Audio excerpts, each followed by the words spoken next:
Bismillah ar-Rahman ar-Rahim. Alhamdulillah. Wassalatu wassalamu ala Rasulillah. Wa ba'd. So, as Sheikh Umar has mentioned, the APA used to classify homosexuality as a mental illness, and in their position paper of why they reversed that, they explain that they are neither promoting a certain type of behavior, nor do they think it's healthy for society. This is extremely important because it shows, somewhat like I mentioned yesterday in my presentation, is that when we appeal to the universal sense of morality of people, it's important for us to present Islam in a way where people can rationalize the reason for the prohibition of homosexuality, the reason for the prohibition of cross-dressing, etc., etc. So, what does Islam teach about? Go to the next slide, please. Yeah. Okay, that was supposed to be fixed. So, it's supposed to be clickable, so you don't see all the points at once. So now, here's one of the biggest problems in public speaking, is that when you have all the points on your slide, I'm talking, everyone is reading my slide, you're not paying attention to me, you're half paying attention here, and you're half paying attention here. So if you can resist the temptation to try to read all of these slides, all of these points at once, and instead focus on what I'm saying, then inshallah it's going to be better for you. All right, so Islam teaches that homosexuality is prohibited, it is shameful, and it is unnatural/abnormal. And I know Sheikh Umar mentioned we're going to be cautious about that term, but from a purely Islamic perspective, it is these three things. Why is this so important? It's so important because for many Imams, and this is mostly an Imams conference, how many of you, real quick, how many of you are Imams/religious directors in some capacity, or chaplains? Any one of those? Okay, so more than half of you, right? So it's really important for people who are involved in community leadership at some level, or teaching halaqas or whatever it may be, to understand that one of the common responses of many Imams and many Muslims is when they encounter somebody who's engaging in homosexuality or has same-sex attraction or whatever it may be, they focus on the first part only. In Islam, that's haram. It's prohibited. And what do you think the most natural response of somebody who is struggling, whether struggling with their desires or doesn't even care, what is the number one response that people say? Yes. Exactly. Why did Allah create me like this? Why did Allah make this prohibited? Even if they're not struggling themselves, they go and they say, I have a friend. Why did Allah have to make this haram? And the thing is, if we only focus on the haram, and we don't focus on the why, it can really mess with people's understanding of Islam and the mercy of Allah subhanahu wa ta'ala and the fitrah and the nature and so many other things. That's why answering the why question is extremely important. Because what's going to happen is if we don't give a correct answer to the why, or if we just simply say, Allah prohibited it, we don't need to understand it. You know what? That might have worked prior to 1973. In fact, it would have worked prior to 1973. But now, since that time, the culture has changed, and now people become more skeptical, and they say, hey, I want a better answer than that. I need a better answer than that. And you have the progressive revisionist movement, which is trying to say, no, people got the story of Prophet Lut wrong, blah, blah, blah. The Christians have reinterpreted the tradition. Many liberal or conservative Jews, which count as liberal Jews, are also reinterpreting their tradition. So it's important to understand that from an Islamic perspective, it's not only prohibited, it's not only haram, but there's two other aspects. It's shameful and it's unnatural/abnormal. Where do we get that from? So primarily we get that from the verses of the Quran about Prophet Lut, and we get it from the hadith of the Prophet ﷺ. This is not something that is 100% clearly spelled out. So many of you are shuyukh here, many of you are scholars here. So you understand that some of the ilal, the underlying reason for the prohibition of things, are sometimes clearly spelled out. Those of you who studied usul al-fiqh, sometimes the illah is not going to be directly spelled out, but it's kind of inferred through certain text. You do istiqra, You go and you analyze all the texts on a particular subject, and then you begin to understand a comprehensive analysis of why did Allah subhanahu wa ta'ala make this ruling? What's the underlying wisdom behind it? And you see this happening in all books of Usul al-Fiqh. You find this happening in Hujjatullah al-Baligha, like Shah Waliullah al-Dahlawi. You find Shaykh Ibn Taymiyyah talking about these things. So it's important for us to understand that not everything needs to be spelled out directly, but just because it's not directly mentioned doesn't mean it cannot be inferred by analyzing the text. So if we look at the story of Prophet Lut, for example, just take one verse from, or two verses from the story of Prophet Lut. In Surah Al-A'raf, chapter 7, verse 80 to 81, Allah subhanahu wa ta'ala says, وَلُوطًا إِذْ قَالَ لِقَوْمِهِ أَتَأْتُونَ الْفَاحِشَةَ مَا سَبَقَكُمْ بِهَا مِنْ أَحَدٍ مِّنَ الْعَالَمِينَ. Says, and think about when Prophet Lut said to his people, do you commit the shameful deed? The word that he used was fahisha. Do you commit the shameful deed that no one in the world has ever committed before? And this, the tafsir of this is as a community, not as an individual. Because we need to be cautious. Sometimes when we go and we give a wrong tafsir to the Quran, then somebody comes up with the historical document. Look, according to the biblical narrative, of course, Quran doesn't mention timelines, but according to the biblical narrative, the people of Lut lived in Sodom, and prior to that dating, look, we found archaeological evidence of homosexuality being practiced in some ancient civilization. They see, the Quran is wrong. We got to be careful that we don't read something into the Quran that's not there. It's referring to as a people, as a community as a whole. So no one has preceded you prior to that. And then he spells it out. إِنَّكُمْ لَتَأْتُونَ الرِّجَالَ شَهْوَةً مِّن دُونِ النِّسَاءِ بَلْ أَنْتُمْ قَوْمٌ مُسْرِفُونَ. That you desire men instead of women, you people have gone too far. Meaning in your immorality, you people have crossed the limits. If you just take these two verses. Now, there are over 100 verses about the story of Prophet Lut. And as you know, most of you probably know, that the stories of the prophets are mentioned again and again in different parts of the Quran with slightly different wording. If you take any one of the wordings where Prophet Lut is speaking to his people and he's identifying exactly what they're doing, what you're going to recognize is you're going to find these three characteristics being spelled out in every single time he's speaking to them. Number one, that the practice in which they're engaging is haram, is prohibited. Number two, it's not only prohibited, mutlaqan, right? So there is ibadah mahda, right? As Ibn Rushd and other scholars say, there is that worship that we غير معقولة المعنى. We don't know why Allah subhanahu wa ta'ala prescribed it. We just do it. 2 rak'ahs for Fajr, 4 rak'ahs for Zuhr. We don't know really, we can't really figure out much about the reasoning behind it. But then there are those things which have معقولة المعنى. There is some reason that we can derive on why these things are prohibited. And one of them is the use of the word fahisha and similar wordings in different verses that talk about this behavior is intrinsically problematic, there's something wrong with it, and people should be ashamed of that type of behavior. The third is that it's unnatural / abnormal, whichever word you want to use. How do we get that? Where in the verse, I know you don't see the verse, but if you were paying attention, instead of looking at the slides, where do we see that it's unnatural or abnormal? مَا سَبَقَكُمْ بِهَا مِنْ أَحَدٍ مِّنَ الْعَالَمِينَ. Nobody as a community has preceded you before this. So that means this is shadh. This is something that is completely out of the norm, and they're being criticized for being out of the norm, meaning that universally, historically, as well as currently in the time of Prophet Lut, it is not something that was practiced for a good reason. This is not the natural inclination. So we find that the prohibition that's derived from the verses is there. We find that the moral condemnation from the verses is there. And we find that what's the third one? The idea of it being unnatural or abnormal is also there.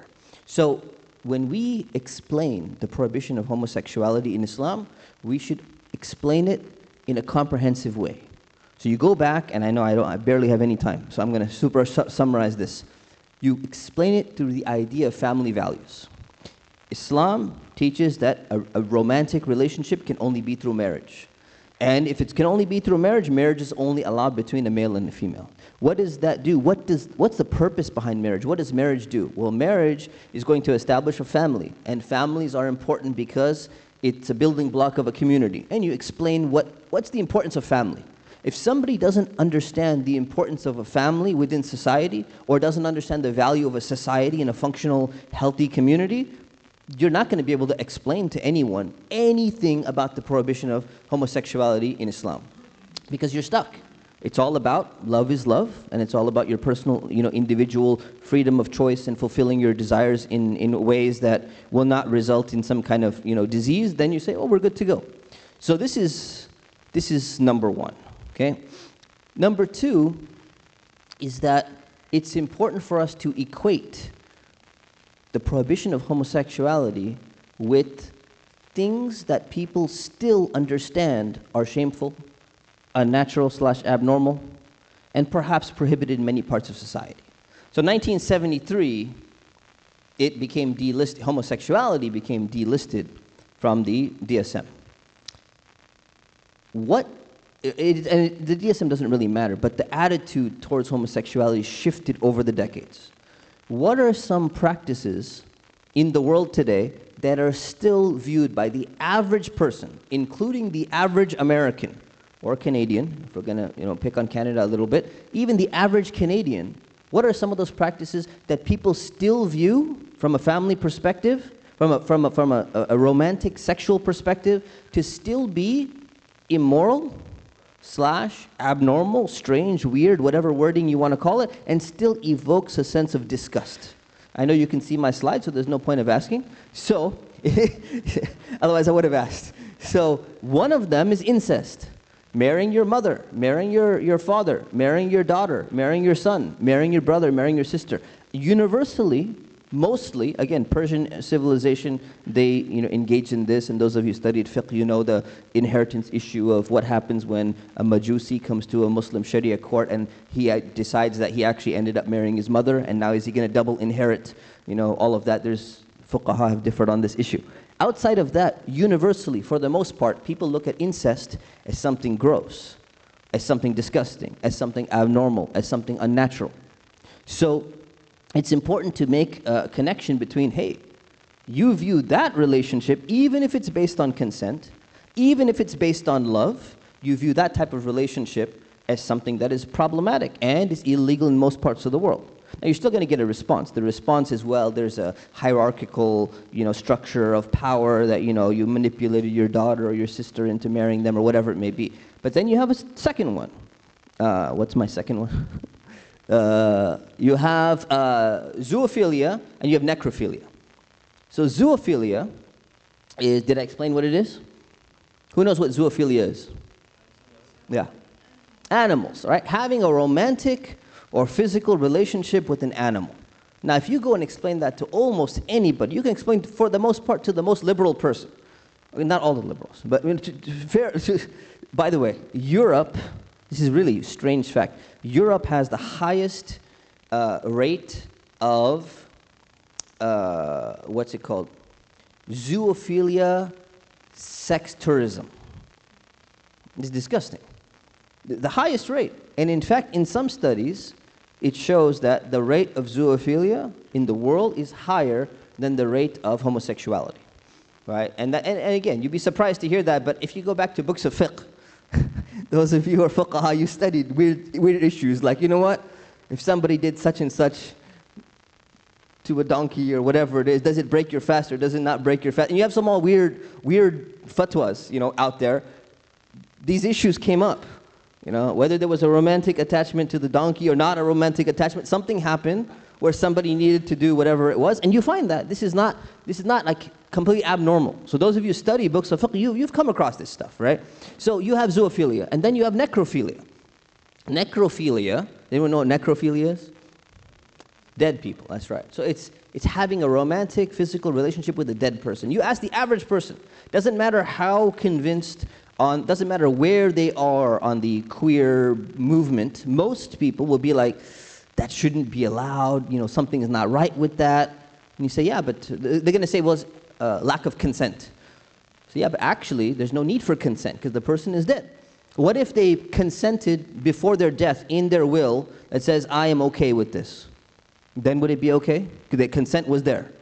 So the thing is, people are going to naturally go back to the fitrah, to the natural disposition and say, you know what, something is really wrong with that. So anyways, that's that. And then you have the next hadith. I got to finish this up. The Prophet ﷺ said, لَعْنَ رَسُولُ اللَّهِ صَلَّى اللَّهُ عَلَيْهِ وَسَلَّمَ الْمُتَشَبِّهِينَ مِنَ الرِّجَالِ بِالنِّسَاءِ وَالْمُتَشَبِّهَاتِ مِنَ النِّسَاءِ بِالرِّجَالِ. The Prophet ﷺ forbade and cursed the ones men who imitate women, women who imitate men. And we say, what's the underlying reason? What's the illah for the prohibition of that? And if we just kind of do some istiqra and we look at passing through all of the verses about and ahadith about what kind of society Allah subhanahu wa ta'ala wants us to build, we can find that imitation of the opposite gender is actually problematic for two reasons. Number one, it causes problems in society. And then you can extrapolate on that and say, what problems does it result in society? There's male and female, and if the male and female begin to remove every single differentiating factor among themselves, it becomes problematic. MashaAllah, barakallah fikum, jazakumullah. That's better than whatever water they would have offered us. Alhamdulillah. And then number two, the idea, this is again the second reason, is that you not being content with the way that Allah subhanahu wa ta'ala has made you, that is basically a criticism of Allah subhanahu wa ta'ala. So that's why it's like you being upset with your race. Allah made you desi.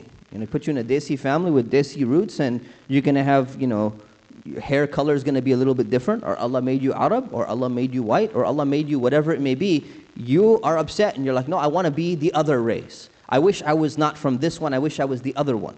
So this is a criticism of the Creator. So what my summary is when it comes to explaining or trying to explain the wisdom behind the prohibition of acting homosexuality, we're going to be defining in this conference, we're differentiating between two. Same-sex attraction is the attraction, homosexuality is the practice. Right? You could use whatever term you want. This is the terms that we're mostly going to be using. And then you have gender dysphoria is the feeling, and then you have gender re-identification or gender non-conformity is the practice itself. Okay? So when we're talking about explaining the practice of homosexuality and the acting upon gender non-conformity, it's important to explain the wisdom. And you explain the wisdom, you don't go and you say, well, look, I found this scientific study that shows homosexuality results in such and such illnesses.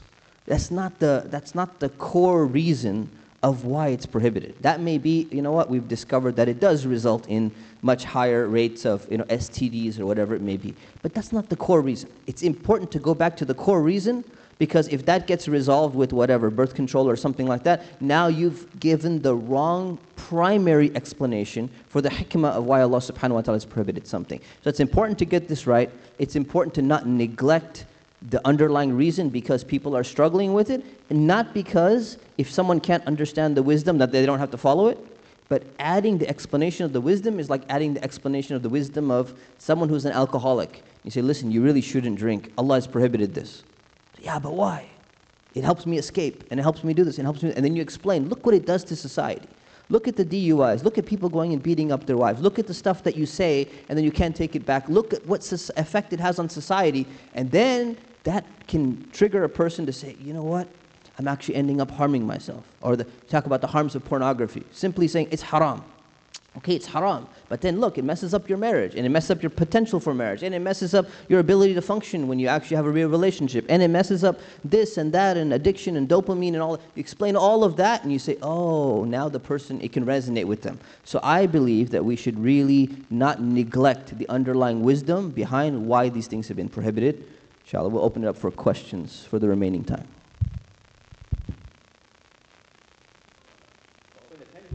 Pendulum swings one way too far to the extreme, there's going to be radd fi'l. It's going to be an opposite response. So yeah, we do see the opposite response. The problem is, what we need to be careful is the opposite response tends to sometimes be completely to the other extreme. And we should be careful of aligning ourselves with the opposite extreme. Islam is the middle path on this issue and on all other issues. So we shouldn't automatically ally ourselves with the exact opposite extreme, but rather maybe it's nice to have a little bit of a correction. But we need to remember that we're in the middle on this. Yeah, so my response to that is if we see that someone has proceeded in practice of homosexuality prior to Sodom and Gomorrah, the response is the Quran was referring to as a community openly celebrating. You don't find any other community. So you'll find some individuals, you may find a group who like wrote something and their skeletons have been dug up and they ended up dying in a whatever. They were all engaged in some gay gathering or something like that. But that's on an individual level. We're talking about normalization on a societal level. You won't find a single civilization prior to them. So I would do two things. I mean, talking to a non-Muslim. Number one, talk about the importance of family and family values. And then from there, you can talk about these three, which naturally most people will at least align with one or two, or maybe all three of them. And that's a good way to start the conversation. Or at least continue the conversation once you talk about the importance of family. And again, a lot of this is going to depend on an individual.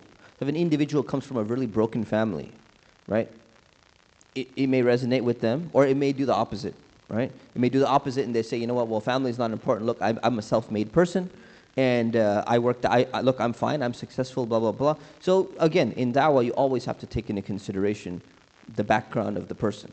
Not every single, introductory talk can be about iman and yaqeen. That's a side point.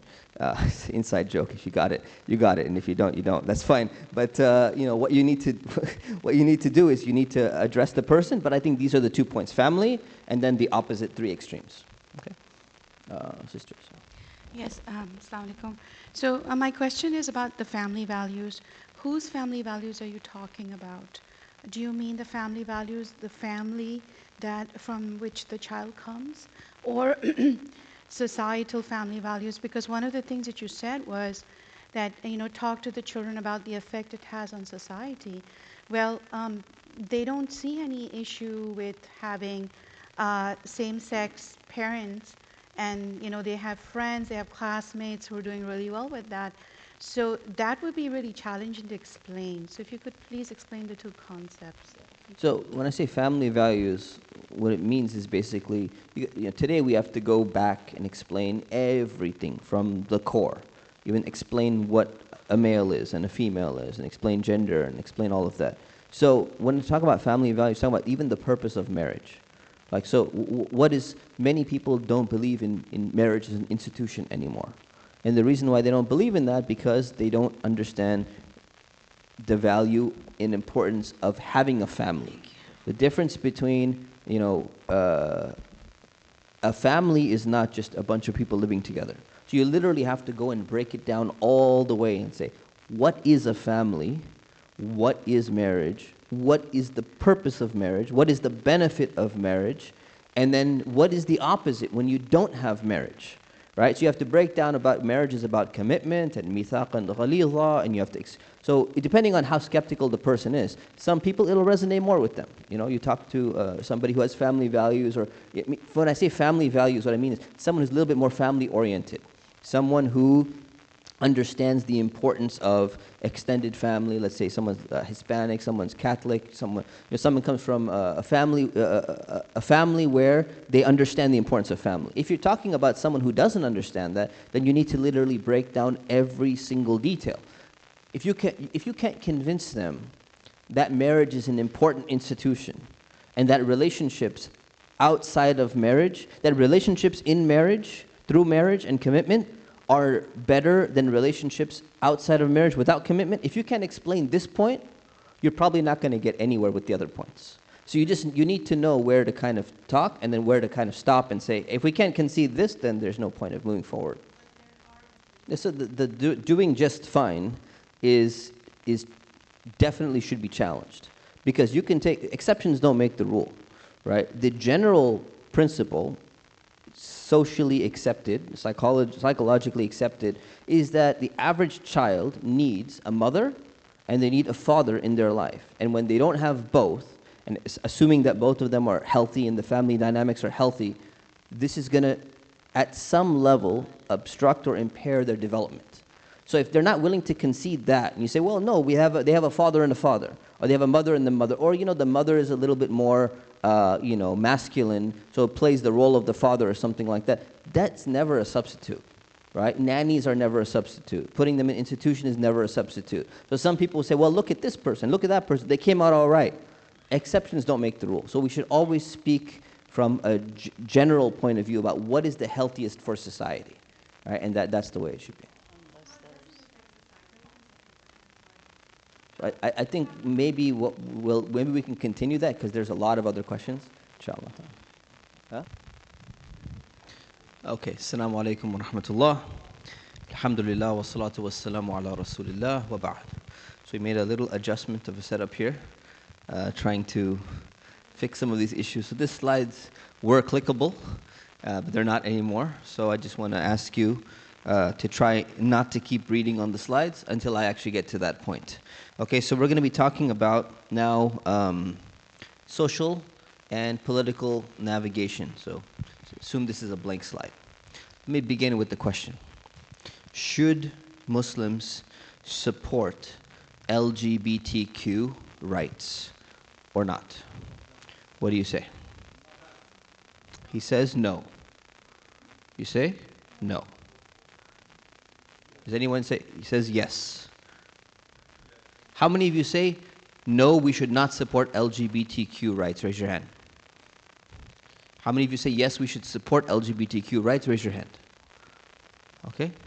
Some people need to do their shahada again. No, I'm just kidding. So the thing is, the problem with this question is it's a trick question. If you say yes, you're wrong. If you say no, you're wrong. Let's take a similar question. Should Muslims support prostitute rights? What kind of rights do prostitutes have? Right. Right to receive money for their work. Okay. Right to educate. Okay. Do they have a right to health care? Okay. Do they have a right to retirement income? No. In America, yeah. In America, yeah, this is Canada, something else. Right? So it's the same thing. Should Muslims support Israeli rights? No rights at all. They don't have a single right. They don't. None of them deserve to live. Is that what we're going to say? These are trick questions. These are trick questions, and I want you to understand that the question about should Muslims support LGBTQ rights is a trick question. If you say yes, you're wrong. If you say no, you're wrong. Because what are the rights? What does it mean? There's no half-half. So what do you mean by that question? That question doesn't mean anything. Rights to what? Right? So this is the trick. And this is where we need to be super cautious, and that's where our politicians and that's where some of our leaders go wrong. And that's where a lot of people, see, are you asking the question, should we support LGBTQ ideology? The answer is, of course, no. Should we support LGBTQ normalization in society? The answer is, of course, no. Otherwise, you retake your shahada. Right? But if you say, should we support LGBTQ access to reparative therapy? Oh, yes. Should we support their right to basic health care? Yeah. Should we support their right to live and not die? Okay, yeah. What rights are you talking about? So that's why we need to be very careful when we deal with the social and the political. Because the majority of cases, the LGBTQ lobby, the queer lobby, is extremely evilly intelligent. Okay? They set up these questions to trick you, because if you say yes or no, you're actually Islamically wrong. You think this was done accidentally? This was not done accidentally. These are people who are very politically savvy, and they have defined exactly which questions to ask you and to get you to say yes or to get you to say no so that you get tricked up. And that's why you got to be very wise, you got to be very cautious, okay? So that's the first thing. So same thing with prostitute rights, same thing with whatever, right? Now, the LGBT movement, we have to operate on this principle. Today, in North America, it has become an oppressive force. In the past, it was an oppressed minority. Today, it's a minority, but it's an oppressive minority. The reason why this is really important is because they have a way of playing the minority card. Just like the Zionist lobby has a way of playing the minority card. Right? How many Jews in the world? 15 million. 15 million. How many Muslims in the world? About 2 billion. How many Christians in the world? 2.5 to 2.7 billion. Top 10 religions, people would say, oh, Christianity, Islam, and Judaism. Absolutely not by the numbers. Judaism is on the lowest level. But their recognition, politically, socially, their connection with Western civilization gives them the appearance of being bigger than they actually are in terms of numbers. Same thing with the LGBT group or ideology or the queer group. So we need to understand that 40 years ago, possibly, if you had somebody blow up a gay nightclub or shoot up a gay nightclub, the stance of Muslims might have been completely different, because it would have been, you know what, we believe this is I mean, of course, nothing justifies this, not to justify it, but the political public stance of Muslims is going to be completely different. So you know what, just because someone is engaging in something haram, it's not right to go and kill them. You don't bomb abortion clinics, you don't do this, you don't do that, even if we disagree with what they're doing. That is 40 years ago. Now, it's very different. Now, you still have a minority, but when that minority, something happens to them, there's an attack on them, whatever it is, they're going to call out and say, hey, where are the Muslims to engage in solidarity with us? We're a minority group, you're a minority group. According to the idea of intersectionality, which is based on third wave feminism, all minority groups should team up against the dominant power structure. The Muslim minority group in North America is different than the Zionist lobby in North America, and it's very different than the queer lobby in North America. Which one of these three has the most power? Zionist, and number two, the queer lobby. How far are Muslims from these two dominant groups from a power structure perspective? Very far. Right, very far. That's why if we use the minority rhetoric that some of our Muslim politicians or Muslim activists are using, with all due respect to Muslim activists, we're not being smart. We're not even being smart activists. We're not even being smart politically. So when did this all start? This all started in 1973. As Sheikh Umar already explained, he already mentioned the longer quote, but I want to reread this quote one more time. The DSM of the APA yielded suddenly and completely to political pressure, changed the scientific council's position.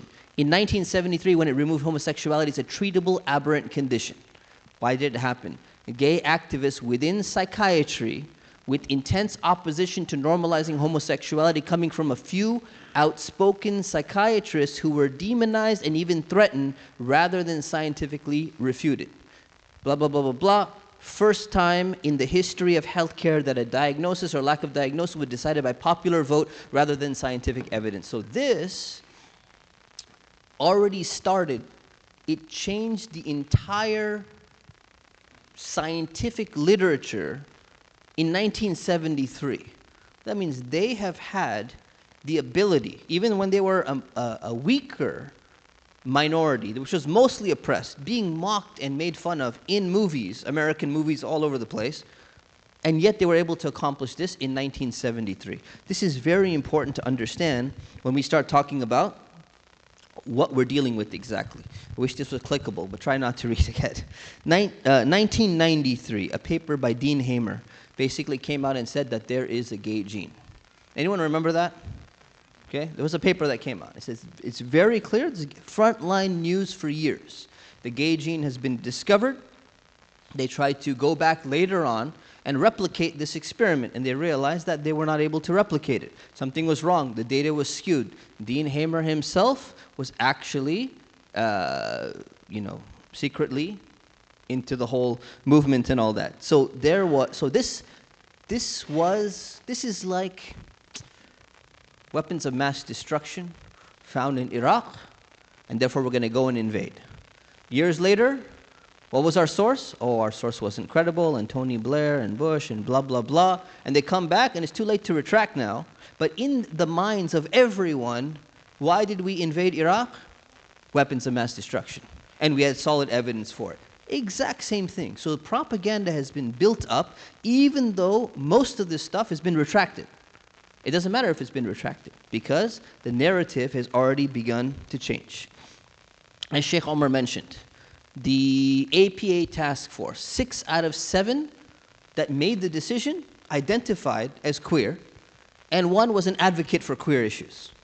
So if we're talking about those are the people who are going to be making the decisions on what is considered to be scientific and unscientific, what is considered to be, that's going to dominate and dictate what is acceptable for peer review in universities, in all of these fields, it makes a huge difference. So it's very important for us to understand the background.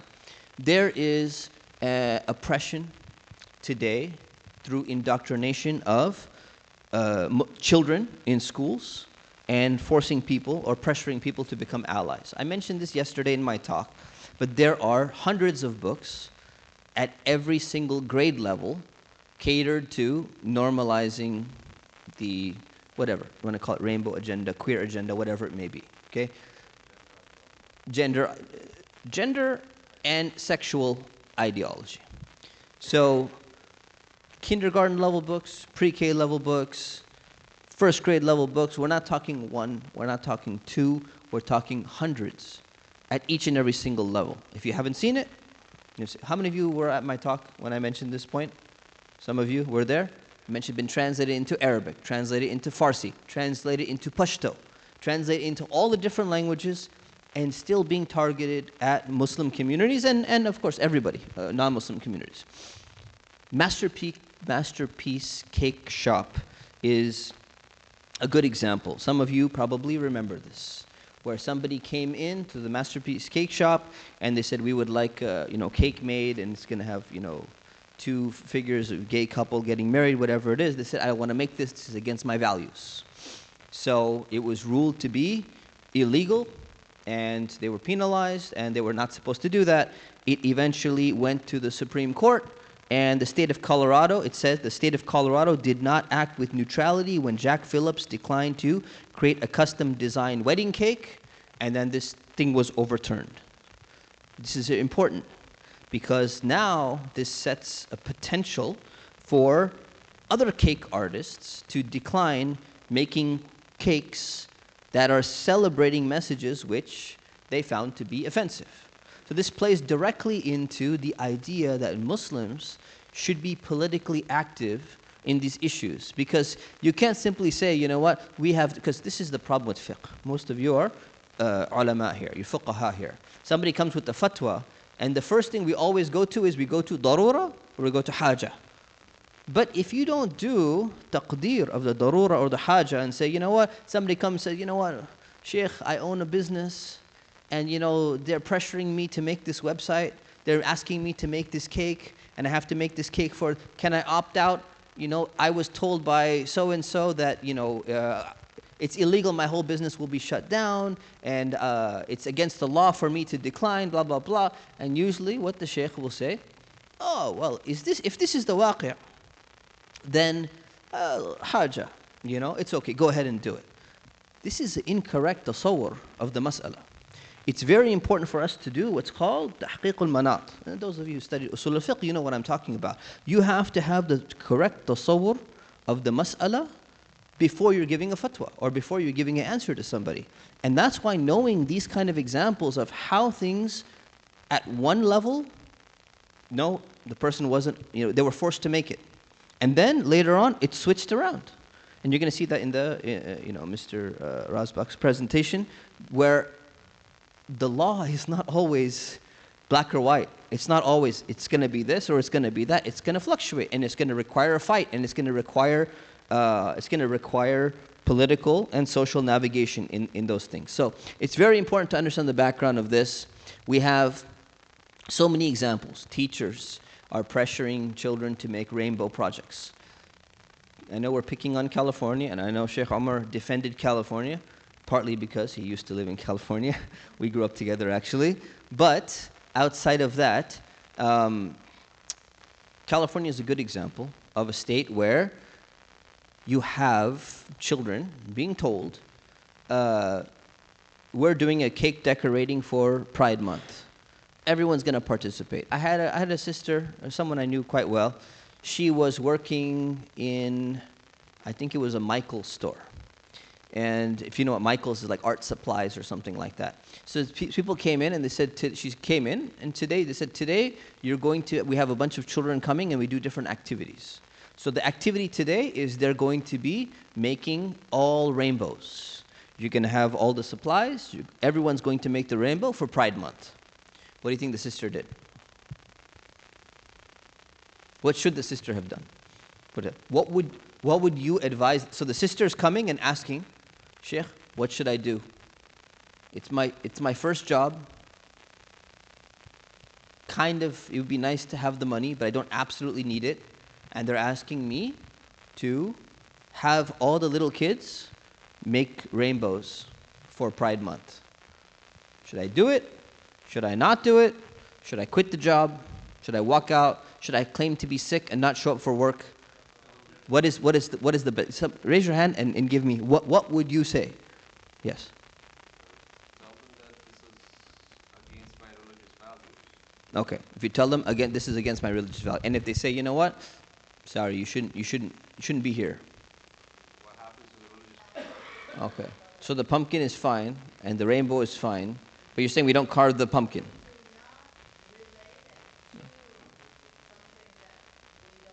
So you would tell her it's okay, go ahead, do the rainbows. Just don't mention anything else. And if the okay. Yeah, okay. What would you say?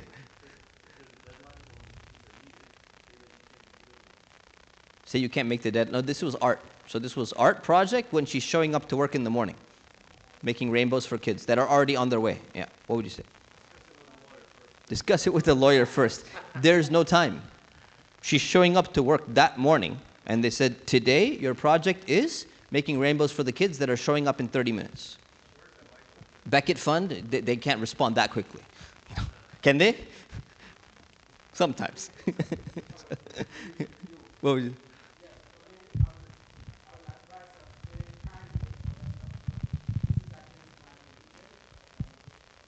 Okay.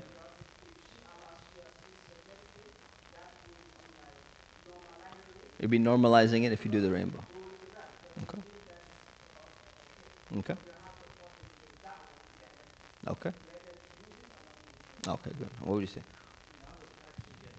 It's a good idea, but it wouldn't work. This 16-year-old girl, it's Michael's, and every day they have projects. She doesn't get to decide what projects. The manager decides which projects. So in this case, it's not going to work. No, this is a 16-year-old girl who works at Michael's. She shows up to work, and her manager decides which projects the kids are going to be doing today, and she is supervising the project. She cannot take part. Okay, what would you say? Last one. All great ideas. The rainbows are already made. They're already made with the 6 colors. And the flag. And what's supposed to happen is they're supposed to put glitter on top of it, and they're supposed to decorate the rest of it. And it's very clearly marked, this is for LGBTQ Pride Month. Clear cut. So what did she do? Anyways, in a nutshell, she said, you know what? This is against my religious values. I cannot do that. And what do you think happened to her? She either got fired, or they said, we're canceling the entire program. No problem. We will respect your religious values as a Muslim. Or she got to opt out and somebody else had to do it. Which one of these 3? It could be any of these 3. Which one do you think actually happened? It was number 3. Alhamdulillah. It was number 3. And what's interesting is that the automatic assumption of many shuyukh is that she's going to get fired. And do you realize how that influences the type of answers you're going to give?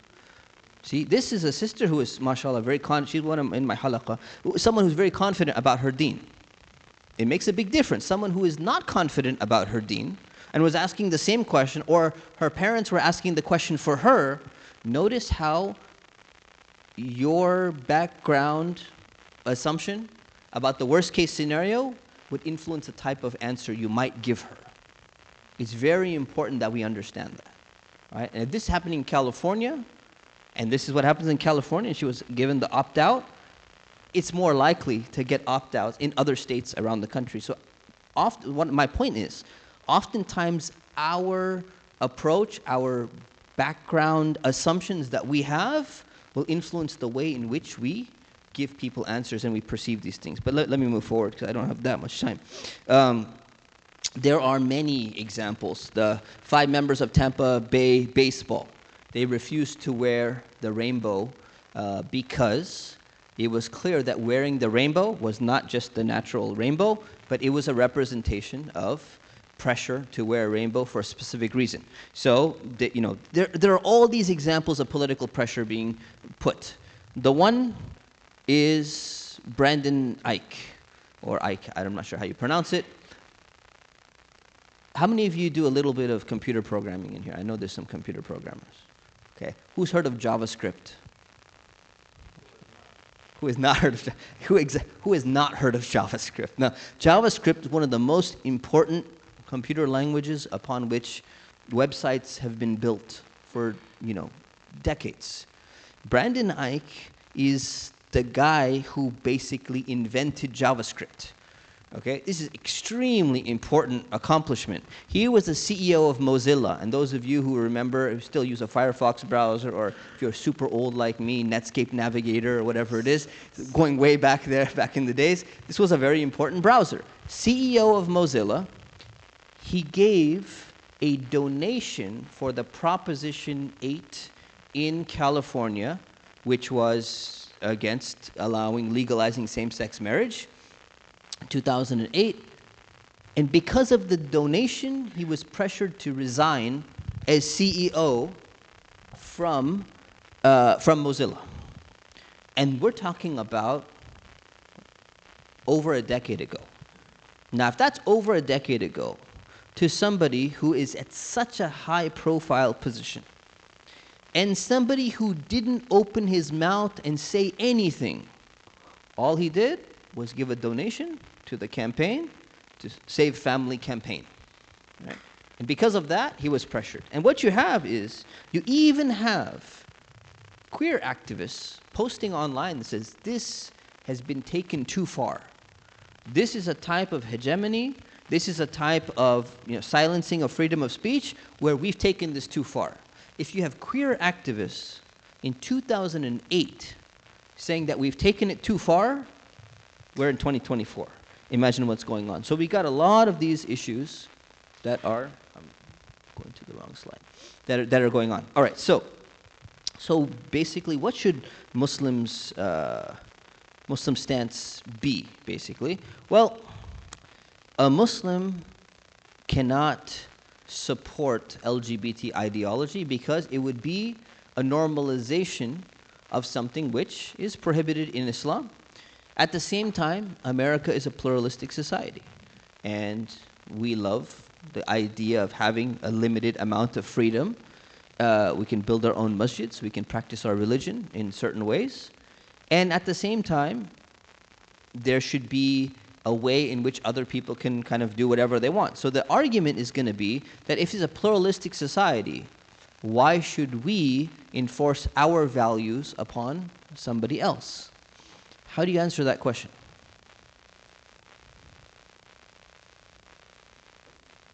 Go ahead.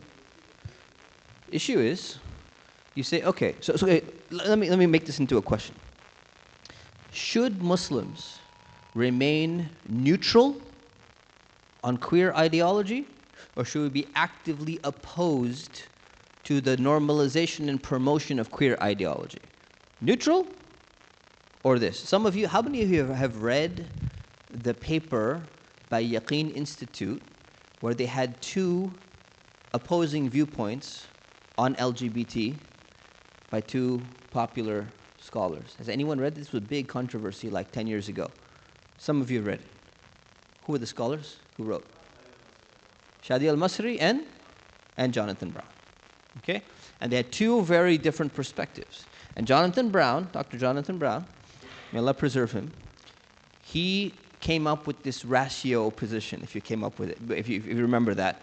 He was basically saying that Muslims should remain neutral when it comes on LGBT issues. And Dr. Shadi al-Masri was saying, no, we cannot possibly remain neutral. And Yaqeen Institute decided to publish both papers in one PDF at the same time, and it became the most controversial paper that they've ever published. And I think it's been removed from their website now. Is that correct? I'm pretty sure it's been removed. So it's been purged, it's been canceled from existence, as if the paper never existed, because it was so controversial. So what was controversial about it? What was controversial about it was that Dr. Jonathan Brown, and again, this is a while back, so maybe he's changed his stance, he was advocating for Muslims to take a neutral stance on the LGBT issue, and he gave his rationale and his reasoning. So we have to be clear. Should we adopt a neutral stance, or should we adopt an oppositional stance, and you got to explain why? Obviously, we can't have a pro stance, right? Otherwise, you got to take your shahada again. But neutral or actively opposed, and explain why. Go ahead. Okay, let me push back for a second. So you're saying, number one, if we remain neutral, then that can be viewed as an automatic approval of that type of behavior, okay? And you're saying the second reason is that we have to actively oppose it because that's our religious obligation. Is that what you're saying? Okay, so it's part of our deen, right? Okay, so let's say pork. If the United States was about to vote on the illegality of pork production across the country, would it be a requirement for all Muslims to vote that pork should be prohibited?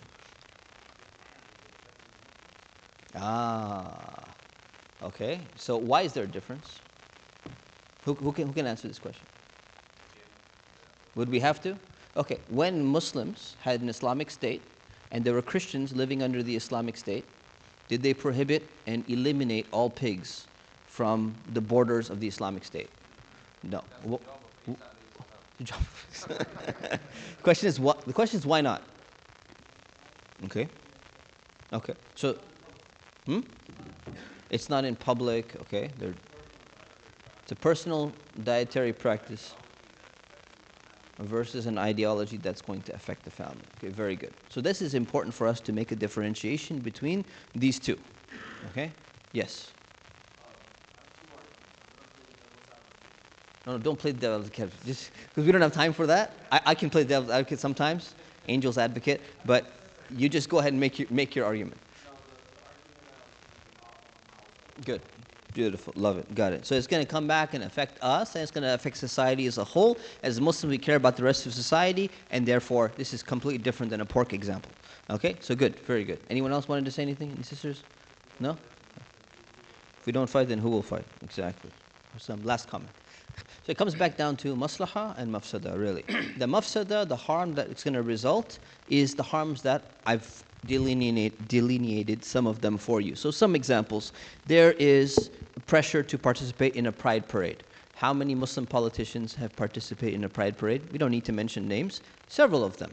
And yet they still come to the masjid and say, you know what, vote for us, but they're helping to normalize this. Wearing a rainbow mask.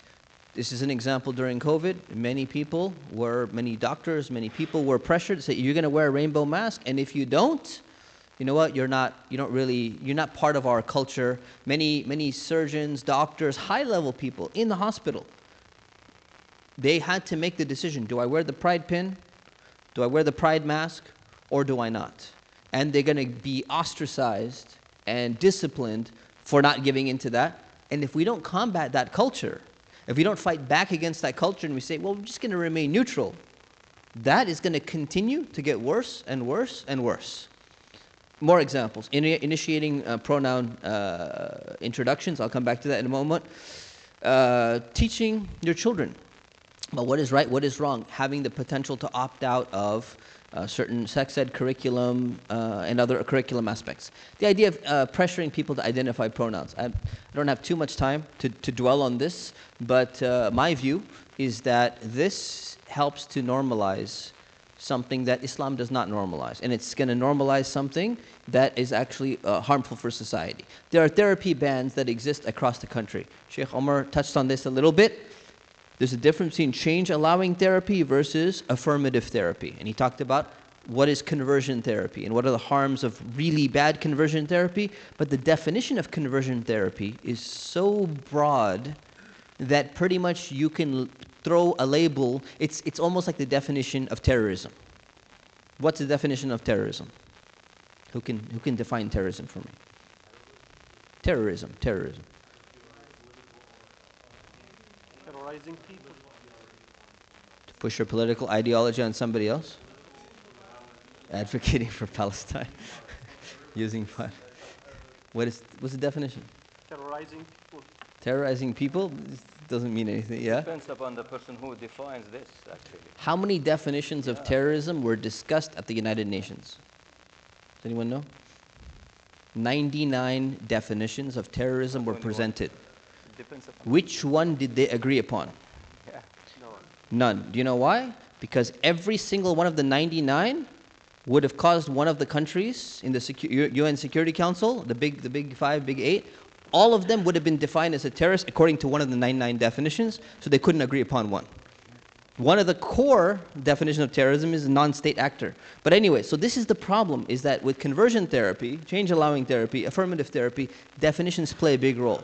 If we are not socially and politically active, what's going to happen is any time somebody look, Sheikh Umar couldn't even mention the names of counselors. Understandably so. Because this session is not being recorded. Understandably so. Because of the potential ramifications. If we don't try to fight back against that power structure, it's going to get worse and worse and worse. Right? I won't be able, my session is being recorded, the only one. I won't be able to give it. My children will be in danger. My, whatever I do in my personal life will be in danger. So this is a problem. We have to stop this from happening. There's a pressure to medicalize children. Sheikh Umar talked about this as well.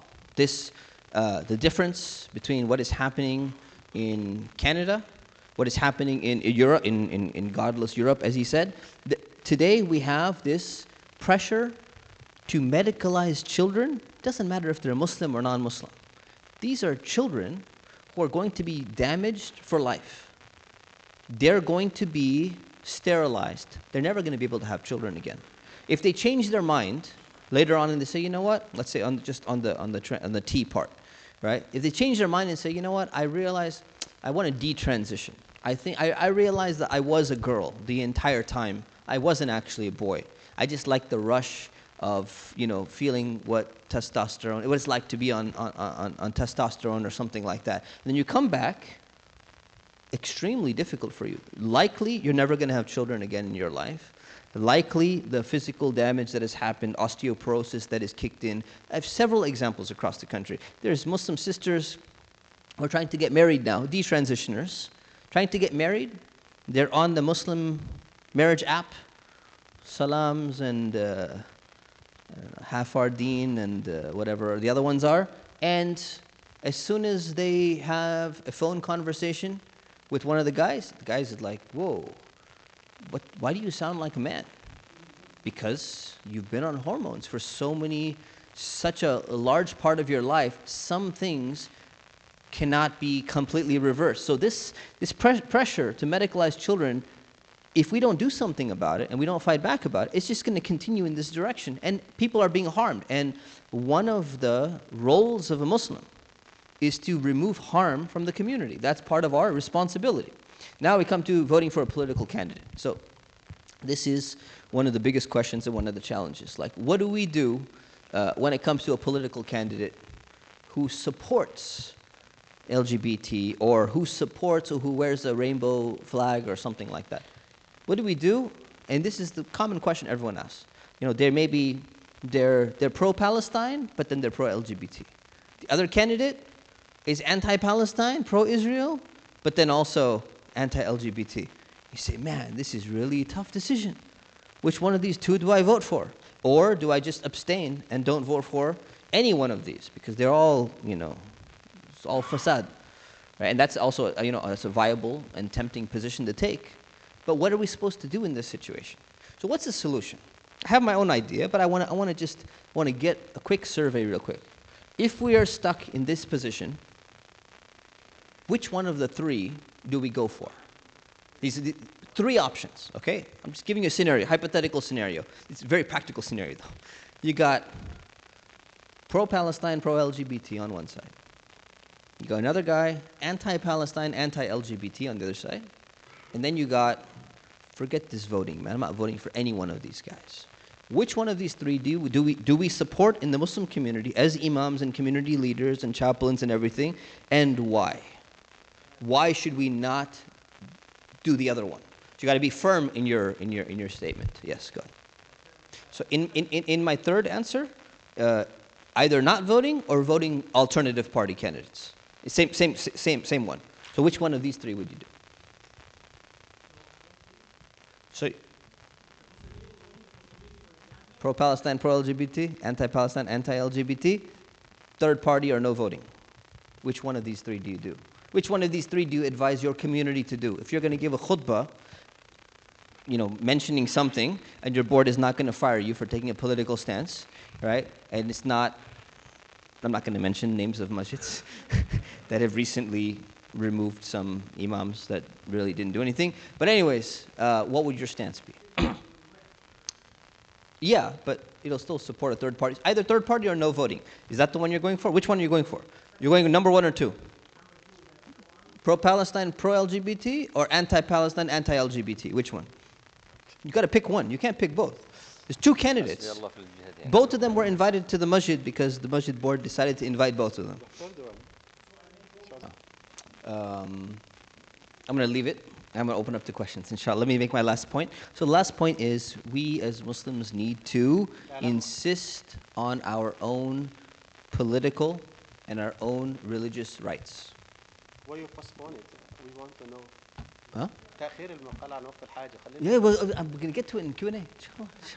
ده في الآخر ممكن بعد النص Yeah, inshallah. لا بعد دقيقتين inshallah. اصبر صبرا جميلا inshallah. All right, so we have to insist on our political rights.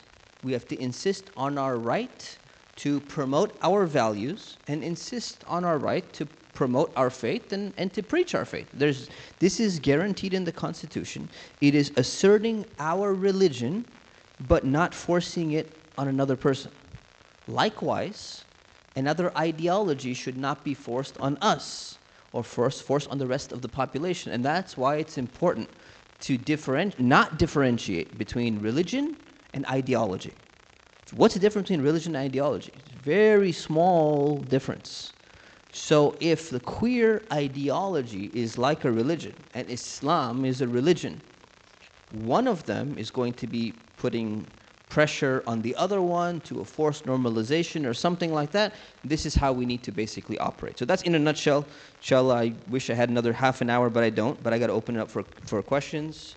We have 11 minutes for questions, inshallah. So, question. Okay, so so you want to know my view, probably, right? My view on the political is that we need to have much more nuanced and well thought out political discourse. So I believe the way it should be is we should have an Islamic equation. I'm really sick and tired of identity politics in the Muslim community. I'm tired of this is mashallah brother Bilal, his qualifications, we should vote for him because he's Muslim. That's it. That's all we have basically. That is not. What else is Brother Bilal? Brother Bilal, he comes for Eid prayer, man. We should vote for him. This is not wise political, strategy from the Muslim community.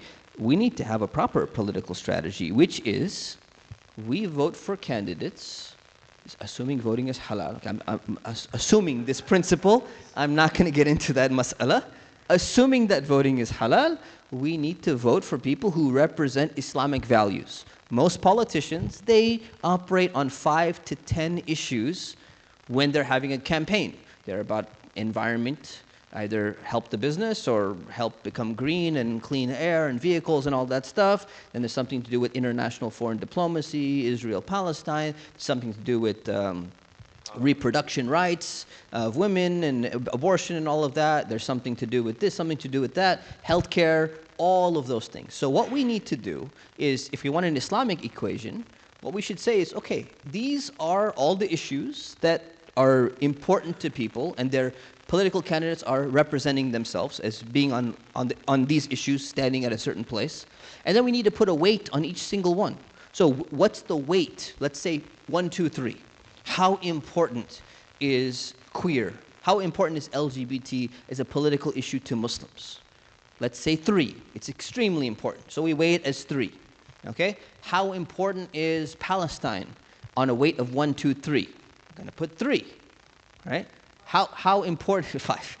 How important is the environment? It's also important. We care about the environment. We don't want the whole planet to be destroyed, but probably some Muslims will put it at like 1 or 2.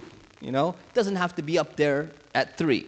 How important is healthcare? Of course, we want healthcare for people and this and that. At the same time, you have, you know, many Muslim business people and stuff like that. They're like, okay, don't go extreme into the healthcare, and Obamacare wasn't what it turned out to be, and blah, blah, blah. So you might put it as a 2 or 1. And this is an intelligentsia of the Muslims come together, and they put weights on these. And then you simply weigh each candidate, and you say, you know what? Where do you stand on this issue, this issue, this issue, this issue? And they go and say it. We add it up. Say, you know what? You have 13 points on the Islamic scale. What do you have? You say, well, I have this, this, this, this. You have 7 points on the Islamic scale. You know what? Brother Bilal, he's Muslim, and he comes for Eid. But you know what? Johnny ain't Muslim. But Johnny's got 13 points on the Islamic scale. Why would we vote for Bilal if Johnny's more Islamic than Bilal? Simple. But our Muslim institutions are not doing that. Our Muslim institutions are, look, this is, you know, Aisha. She wears hijab. MashaAllah. Beautiful that you can normalize hijab. How important is normalization of hijab? It's important. On a scale of 1, 2, 3, how important is normalization of hijab? You put it as whatever number. You guys, I'm not telling you the numbers. You come up, is it a 1? Is it a 2? It may not be a 3. But on LGBT, she's a 0. You add up her numbers and you say, you know what? I love the fact that Aisha can normalize hijab, if she wears it properly, assuming, and that's a little side stab at somebody, it's a politician. But anyways, and then you say, okay, where is she? Do we vote for her or do we not vote for her? Simple as that. Okay, so that's my personal view. Q&A, inshallah, bismillah. Huh? We only looked at 2 issues. We gotta add the whole scale. Bismillah. Exactly, very good. So this is for the ulama to figure out as a whole, as a community. It's not left for lay people. It's not left for activists. The ulama need to get into a room and they need to decide. And of course, the ulama should know that they're going to be differentiating between maslaha amma, mafsada amma, and maslaha khassa and mafsada khassa. When they come up with that, they're gonna weigh that. This is not for average people. So the ulama come together, they decide that, and then they pass it off to the activists and say, hey, you're an activist, you're an Islamic activist, not a Muslim identity activist. Here's your criteria.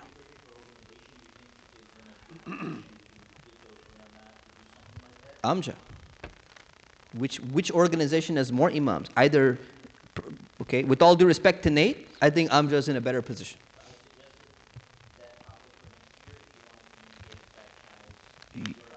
You communicate to Sadiq, and I'll validate it. Inshallah, barakallah fikum. Yes. It's question, right? Just one question, because we got a lot of time. No, you're right. Having a proper Islamic lobby is what's needed. So the problem with all of this is, right now, the people who are dominating the activist scene are not practicing Muslims. And that's the problem. Simple. That's the problem. Let me come back to you, inshallah, if you don't mind. Any other questions we have from this? Anyone else who hasn't asked a lot of questions? Yes. So that's a question for them. I mean, obviously we have reasons to believe why they're probably doing that, because they want normalization, and they're a minority group, and they're a minority of a minority group. Yeah, I know. So that's. Yeah. So the thing is, you're not just going to walk up to them and be like, hey, can you stop putting pressure? And they'd be like, oh, we didn't realize. Sorry about that. Didn't realize how bad it's gotten. So, I mean, it's a good question. What's their underlying motive? I think the underlying motive is it's good to understand, but motive or no motive, this is the reality of what's happening, and we need to deal with it. Yes. Any other questions? Yeah, so advice for chaplains who are, being pressured by the school system to do separate programs for queer Muslims, for example, right? So 2 is boundaries. Number 1, set boundaries and say, you know what, this is something that we cannot do because it's against our Islamic teachings. Number 1. Number 2, always focus on imaniyat. Focusing on building the aqidah, building the iman of people, building their spirituality, getting them to focus on salah. These are the most important things. You can't ask how many times I get parents calling me all the time from around the world. Say, you know what, my son, I just said that he is gay. I can't believe this. What's going on? What happened? Blah, blah, blah. I said, does your son pray?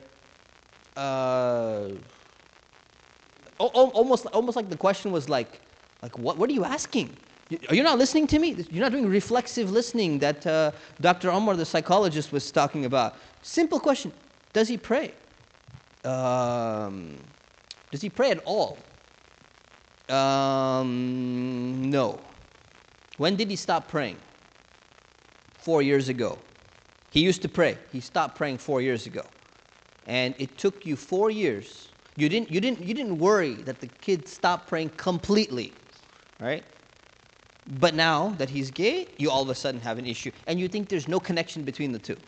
There's a direct connection between the two. So the connection is very important to focus on building that strong foundation of aqidah, of iman, of ibadah, and everything.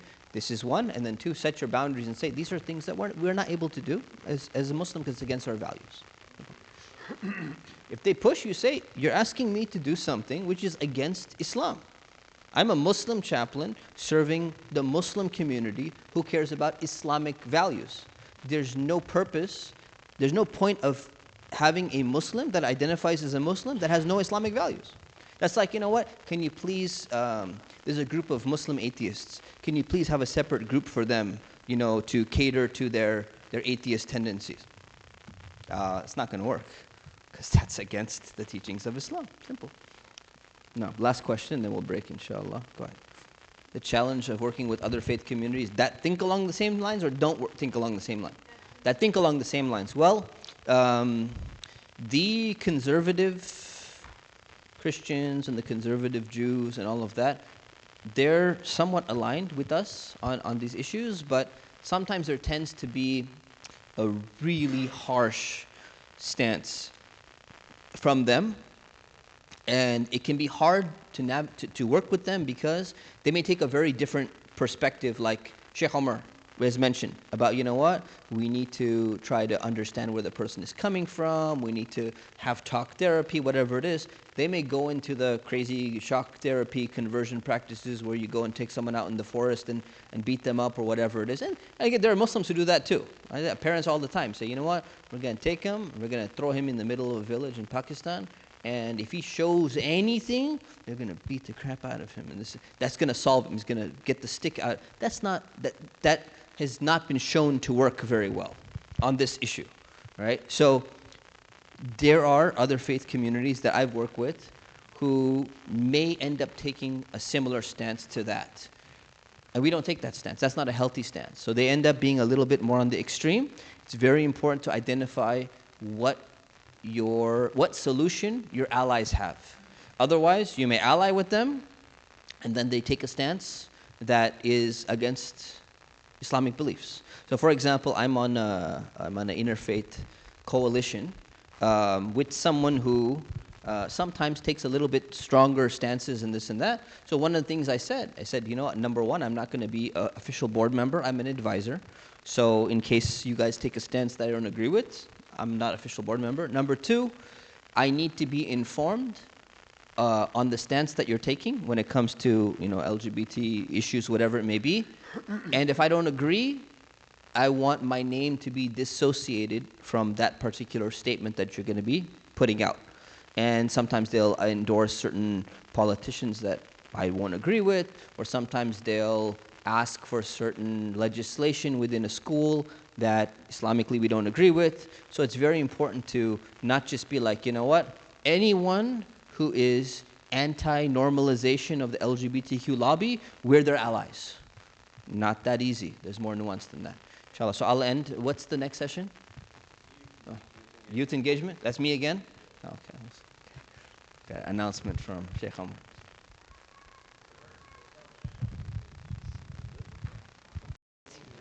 All right, inshallah, let's get started. We don't have too much time. Some people are catching a flight. Alhamdulillah, we had some good, looks like we had some good ideas coming out. Alhamdulillah. All right, who would like to go first? Go first? Bismillah. Okay, your explanation. You got to speak loudly. Okay, you're listening? Okay. He's going to give you a thumbs up, thumbs down, a medium. Yes, for all three age groups, start with age 8 to 12. Yeah, I will. Fine, start with the youngest. Okay. Okay, so you have to say it exactly like you're speaking to a 5-year-old.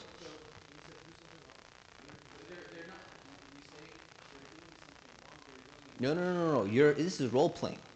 You're talking to a 5-year-old. You're not telling me what you're going to say. You're going to say it. Okay? Yusuf is right now 5-year-old. Look, he's bending down. You're going to tell it to him. 5 years old. Go.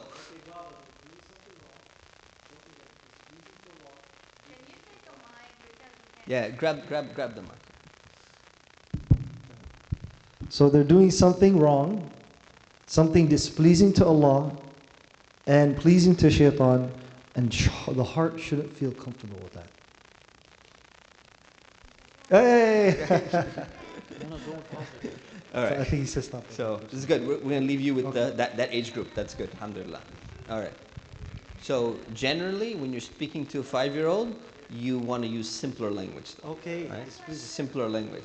That's why you got a little curve on the thumb. But it's okay. Alhamdulillah. Good. MashaAllah. All right. Somebody else. You just hand the mic over. Yeah, hand the mic down. Okay, so now you're going to do 8 to 12. Ages 8 to 12. Which one are you doing? Number 1 or number 2? Whichever one. You want number 1 or you want to do the number 2, which was the... I can do a quick number 2 since nobody's done that yet. Remind me, what was number 2? Number ally, 2. yeah, ally. Okay, do number 2. This is against my religion. Do not impose that on me. No, you're speaking to the 10-year-old who is going to the school. So what are you going to tell him who's going to school and he's like, Johnny's telling me to become an ally? Talk to him. You tell him what to say. What is he supposed to do? Yeah, I would tell him, obviously. Don't say I would tell him. Start talking. Yeah. Start talking to him. So, son, Allah subhanahu wa ta'ala, as you know, we've studied this in the past. He told us about Sayyidina Lut alayhi salam. You know the story? And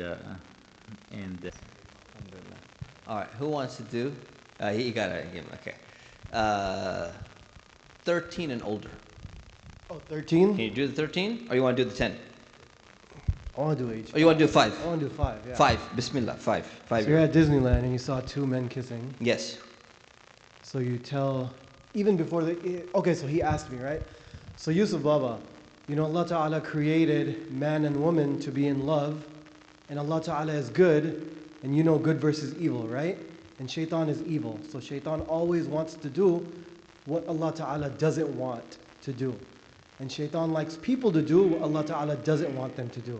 So Allah wants man and woman to be in love. Shaitan wants man and man to be in love. So we're going to follow what Allah Ta'ala wants, not what shaitan wants. Correct? Good job.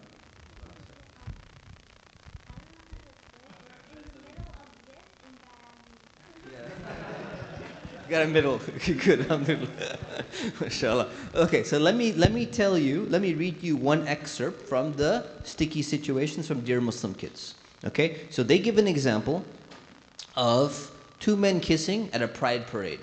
Okay, ages 4 to 8 years old. Here's what they write. They have the entire script for you. So they said, baby, I would say honey. All right, so honey, don't look at them. Okay, Allah taught us how to behave. He told us that this behavior is not allowed. And He told us not to look at other people who are not following His rules. We have to follow His rules on how to behave. It's not good to break His rules. If we break His rules, we're following shaitan. In our family, we really don't want to follow shaitan, right? Right. What do you think about that excerpt? About that answer? The middle of that, yeah. So they're going to redo the website very soon, inshallah. Based on this. Okay, good. Alhamdulillah. 8 to 12. Now notice the difference. 8 to 12 years old, it changes. First of all, let's not look at them because we like to guard our eyes and see only good things. Allah has very clear rules for marriage. Not everyone follows Allah's laws for marriage. So sometimes two men or two women will act like they're married. But they can't really be a husband and wife because they are the same gender. Shaitan has confused them into thinking this is okay and that they should be celebrated and encouraged. But in our family, we know that men should only marry women and women should only marry men. This is what Allah has told us is the best way to be a family. In our family, we know that listening to Allah is the way to win. Okay?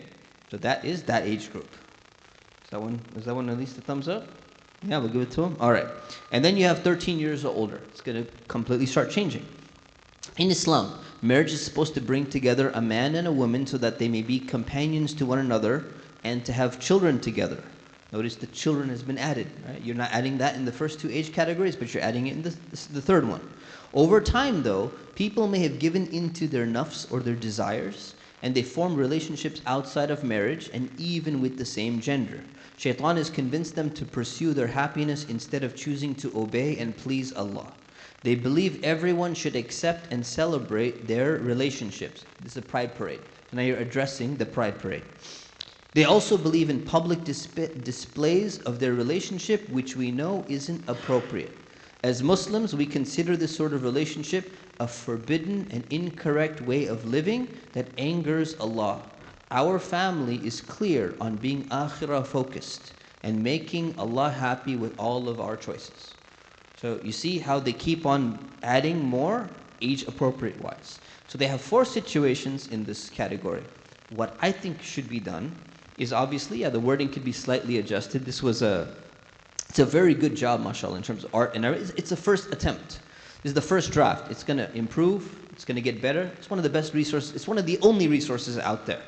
Eventually, what we need is people who specialize in, child education and how to speak to children to come up with the most common scenarios and say, hey, here's a template, exactly like these templates. Here's a great template for all Muslim parents to be able to use this information and say, this is exactly what we should say to our kids. For every question, not just this. Why do we believe Islam is true? Why do we believe that there is a God instead of no God? All of why do we believe the Prophet Muhammad is a real prophet?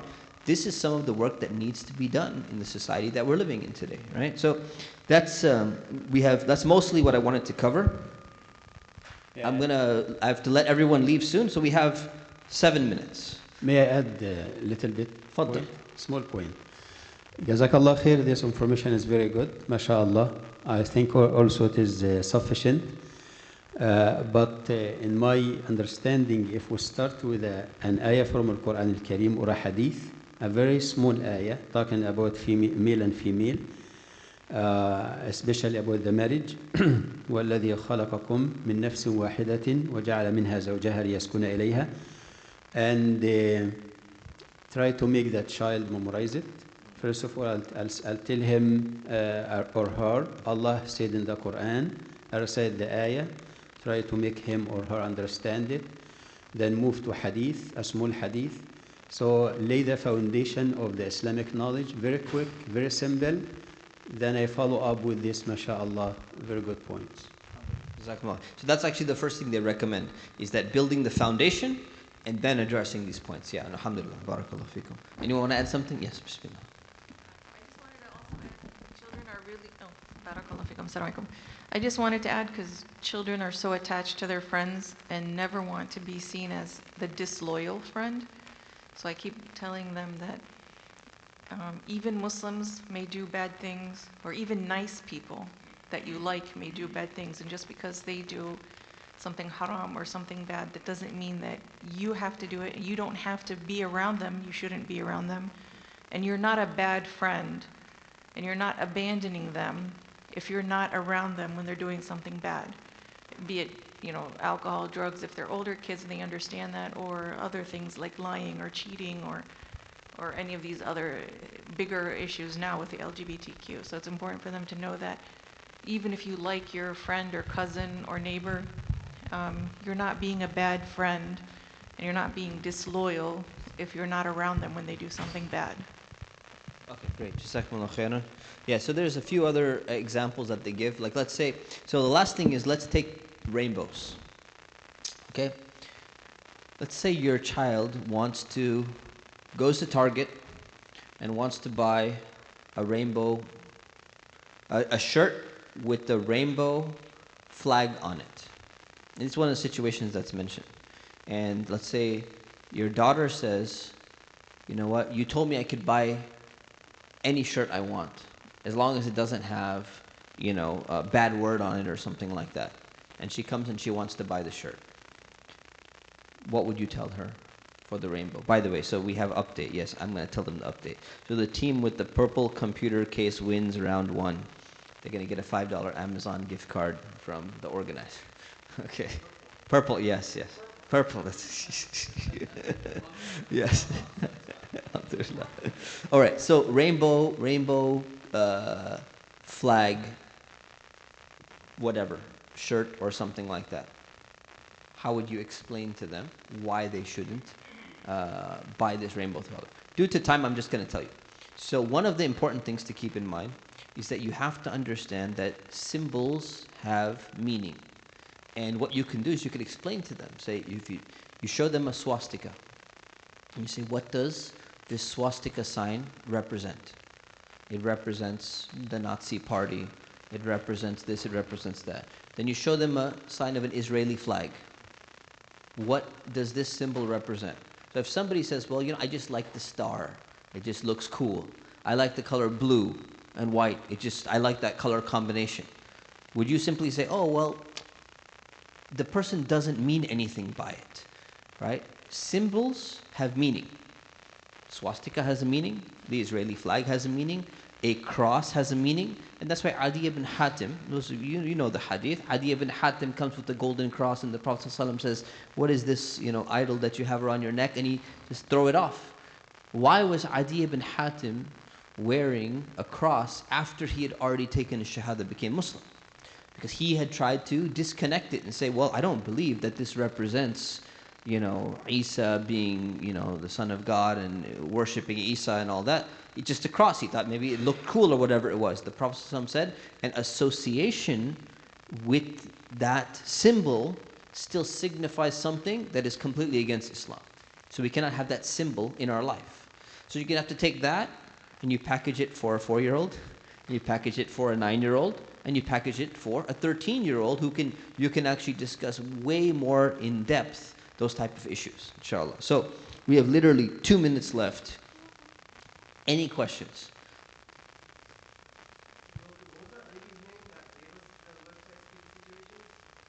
The lady's name? No, she didn't give it. You're talking about Brenda Lebsack? Yeah, so there's another website. It's, I'm part of the organization, so I should know it. But anyways, I forgot what it is. Interfaith for Kids, yeah. It's interfaith4kids.com. And there's a lady by the name of Brenda Lebsack, and she's the one who basically, she goes around to many masjids. She has a few Deen Show episodes with Eddie on the Deen Show, and she talks about what kind of curriculum changes are happening, which textbooks are coming out, what type of things are happening at the school level. So she's a really an activist in this field, and she started her own website with a Muslim, scholar, and myself, and Jewish scholar, and a rabbi, a pastor, a priest, all different people. So it's a pretty good resource she has, and she does a lot of research on these things. I recommend you check it out. Her name is Brenda Lebsack, Lebsack, and I think her website is Interfaith 4, the number 4, Kids. That's the resource she's talking about. Okay? Any other questions before we break? So you agree on what you can agree on. So, for example, transparency in schools. So they need to, all the groups that agree that the public school system should tell us what you're teaching to the kids in the public school, and they're refusing to tell us what the curriculum is. Anybody who agrees and says, yes, we believe that they have to be transparent with us, you team up with them. And it helps a lot when you have like an African American Christian pastor, and you have a Latino, priest or something like that. Because now they're like, we got a bunch of minorities. We don't want to upset these other people. You team together, and now they're going to be like, hey, you're not just a bunch of Trump supporters, right? You got a Latino, and you got a black, and you got an Asian, and now it's not just a white representation. So Brenda is white, but Brenda understands that because she's white and she's blonde, her power is going to come from getting a bunch of minority pastors and religious figures onto the group. So the entire group is mostly non-white. And she did that on purpose because she understands that there's more power for her, at least in the state of California. Yeah. The last question? All right, hopefully this has been... Okay, go ahead. So the thing is, this is a parental issue, right? The parents are supposed to help select good friends for their kids. So as a teacher, you can never be a substitute for bad parents. But at the same time, you have to do something, right? You can't do nothing, right? So you can just simply say, you know what? Not every person is going to make the right or healthiest choices in their life. And you explain why this behavior is not healthy for them.